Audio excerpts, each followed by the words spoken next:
है ना, और ये यहां से स्ट्रिंग को दिख रही है, तो इसको कुछ ही दिख रहा है, इसको दिख रहा है यहां पे भी ये लेवल है, ठीक है ना।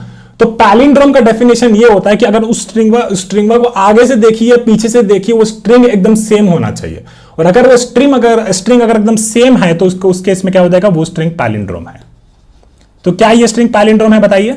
हाँ जी, ये स्ट्रिंग हमारा पैलिंड्रोम है, ठीक है। तो अगर ये समझ गए हैं तो मान लीजिए कि इसका एकदम बेसिक कोड लिखना होता तो आप क्या करते हैं ना, तो उसको हम सोचते हैं, ठीक है ना, उसका एक ब्रूट फोर्स वे में हम सोचते हैं। मान लीजिए कि यहां पे हम शुरू करते हैं, ठीक है, यहां पे हम शुरू करते हैं, मान लीजिए कि हमारे पास एकदम सूडो कोड लिखेंगे, कोई एकदम ऐसा बाप वाला कोड नहीं लिखेंगे, ठीक है ना। तो ये एस है हमारा, उसको थोड़ा सा जूम कर देते हैं, एक सेकेंड,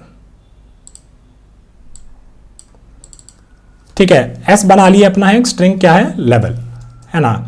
अभी हम क्या बोलेंगे कि एक नया एक स्ट्रिंग बना लेंगे एस टेम्प करके, है ना, क्योंकि हमको तो ये बोला गया है कि भैया स्ट्रिंग आगे से और पीछे से सेम दिखना चाहिए।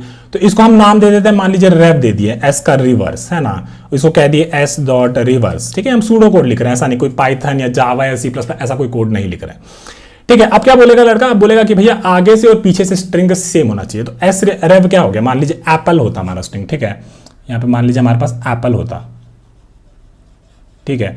तो एस जो था हमारा, एस क्या हो गया, एस हो गया हमारा एप्पल, ठीक है। और एस रेव हमारा क्या हो गया, एस रेव हमारा हो गया E L P P A, ठीक है, ठीक है ना। तो इसका रिवर्स हम लिख दिए E L P P A, और ओरिजिनल स्ट्रिंग लिख दिए हैं एप्पल, ठीक है ना।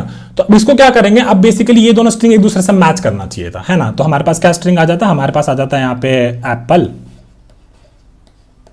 ठीक है। और ये स्ट्रिंग हमारे पास आ जाता है E L P P sorry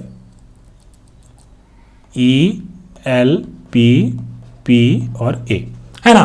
तो अब सवाल ये है कि भैया ये पैलिंड्रोम है कि नहीं। पैलिंड्रोम क्या होता है कि वही स्ट्रिंग और उसका रिवर्स दोनों सेम होना चाहिए, है ना। तो हम यही कर दिए, बेसिक लॉजिक लगा दिए, उसको पहले रिवर्स कर दिए और फिर क्या करेंगे, कैरेक्टर बाय कैरेक्टर मैच कर लेंगे। कैरेक्टर बाय कैरेक्टर मैच कर लेगा तो उसका मतलब है कि पैलिंड्रोम हो गया, है ना। तो अब हम क्या करें, हम एक पॉइंटर लगा दिए यहाँ पे, ठीक है ना, आप एक पॉइंटर लगा दिया यहाँ पे आई करके, ठीक है, स्टार्टिंग में लगा दिया। अब हम देखें कि यार ये दोनों कैरेक्टर मैच कर रहा है एक दूसरे से। अगर ये दोनों कैरेक्टर मैच नहीं कर रहा तो हम यही बोल देंगे कि भैया ये पैलिंड्रोम नहीं है ना, यहाँ पे ये पैलिंड्रोम नहीं हुआ, तो यहीं पे हम रिटर्न कर गए, ठीक है। तो ये तो चलो एक चीज हो गया, है ना, कि यहां से हम ऐसे बना लिए। तो अब हमको क्या करना है ना, अब एक स्ट्रिंग बनाते हैं जिसमें बेसिकली वो एक्चुअली पैलिंड्रोम है, ठीक है। तो मान लीजिए कि एक वो लेवल ही ले लेते हैं, लेवल करके, ठीक है। और यहाँ पे अगर इसका रिवर्स करेंगे तो ये भी लेवल हो जाएगा, ठीक है। अब एक पॉइंटर बना लेते हैं यहाँ पे आई करके, है ना। अभी आई पे देखेंगे कि ये कैरेक्टर उस कैरेक्टर से मैच कर रहा है कि नहीं कर रहा है, तो इस आई को क्या बोलेंगे, भैया आई तुम जो हो ना थोड़ा सा आगे बढ़ जाओ, ठीक है। अगला कैरेक्टर को देखिए,